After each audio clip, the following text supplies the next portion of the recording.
Action! Thousands strong, we came together. Martin Luther King Jr. spoke to us, saying, I have a dream. We listened, remembering our dreams. Bad dreams. Nightmares. Martin Luther King spoke. I have a dream that one day this nation will rise up and live the true meaning of its creed. We hold these truths to be self-evident that all men are created equal. We listened, remembering. I remember a hot summer day and a swimming pool. Laughing children splashed the cool water. I pointed to the sign by the gate and asked, what does that say? Whites only. Learning those words was easy. They were all over town in store windows. Whites only. In city parks. Whites only. Martin Luther King spoke. I have a dream that one day sons of former slave owners will be able to sit down together at the table of brotherhood. We listen, Remembering. I remember going to the movies. Black people couldn't enter the front door or sit downstairs like white people did. Black people had a special door that led to the back balcony, the colored section.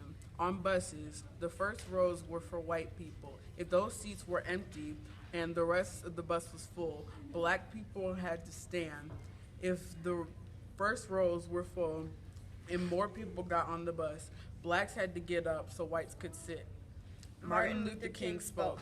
I have a dream that my 4 little children will one day live in a nation where they will not be judged by the color of their skin, but by the content of their character. We listen, remembering. I remember my friend, Nancy. Together we searched for caterpillars, looked at picture books, dressed our dolls, giggled. One day they told us, you can't play together anymore. Black children and white children can't be friends. Martin Luther King spoke.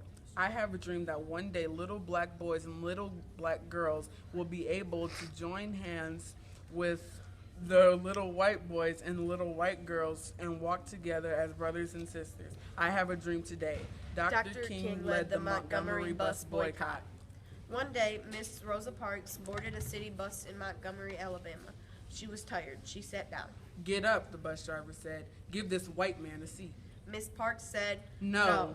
When Miss Parks was arrested, Dr. King told the people of Montgomery that if blacks couldn't ride the bus with freedom and dignity, they shouldn't ride at all. And so they walked, men and women, boys and girls, through the rain and cold, for months and months, for miles and miles, they walked. The boycott was a success. Now blacks and whites ride the buses together as equals. Martin Luther King Jr.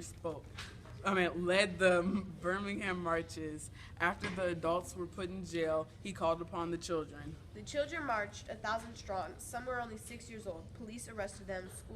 School buses carried them to jail. A policeman looked down at one small girl and asked, what do you want? She looked up at him and said, Freedom. Nothing could stop those children. On the way to jail, they chanted, We want freedom. We want freedom. We want freedom. The children marched. They prayed. They wouldn't turn back. The police, the firemen stood waiting. Orders were given. Stop those children any way you can. But the police, the firemen fell back, and the children marched through. No one stopped them. No one hurt them. The children sang, I got freedom. Martin Luther King spoke, and we listened, for he was saying what we needed to hear. Let freedom ring. From the prodigious hilltops of New Hampshire. Let freedom ring. From the heightening Alleghenies of Pennsylvania. Let freedom ring. From the snow-capped Rockies of Colorado. Let freedom ring. From the curvaceous slopes of California. And when we followed freedom to ring, when we allowed freedom to ring, when we let it ring from the village and hamlet, from every state and every city, we will be able to speed up that day when all God's children, black men, white men, Jews and Gentiles, Protestants and Catholics, will be able to join hands and sing in the word of that old Negro spiritual, free at last, freed at last. Thank God Almighty, we are free at last.